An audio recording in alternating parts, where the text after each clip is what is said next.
மாட்டை பிடிக்கிறது வீரத்துக்கு அழகல்ல. இந்த ஜக்கம்பட்டி மைனரோட மாட்டை எவனுக்கடா பிடிக்க தைரியம் இருக்குது? ஏன் அந்த பூங்காவனத்து கிராமத்தானால கூட முடியாது முடியாது முடியாது.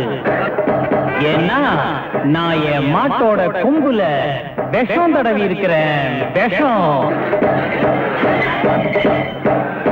அதையும் மீறி எவனாவது என் மாட்டை பிடிச்சான்னா அவனுக்கு நான் பரிசு 5000 தர்றேன்.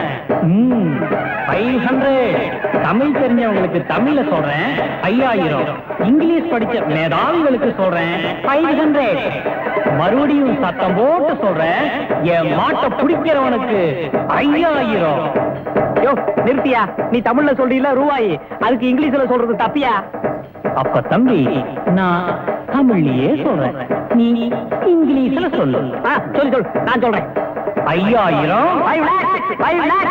ஏன் இங்கிலீஷும் புரிஞ்சுக்காதவங்களுக்கு இந்தியில சொல்றேன். சொல்லிட்டேன். நீ தீண்ட. ஆமா, நீங்க என்ன பண்ணிட்டு இருக்க? மாடு பிடிக்க போல? நான் மாடு பிடிக்க போனேன். என் சட்டையை பார்த்து எல்லா மாடும் பயந்துகிட்டு ஓடுச்சு, அதை விட்டு விட்டேன். உங்க வேண்டாமா, இதுக்கெல்லாம் அவனை அனுப்பலாமா? பாட்டி, நீங்க இதுக்கு செல்லம் கொடுத்து கெடுக்காதீங்க. இது பாரு, ஆம்பளையா பிறந்தா வீரம் வேணும். முதல்ல போய் மாடு பிடி. என்ன இப்ப போறியா இல்லையா? நீ நாசமா போகணும்.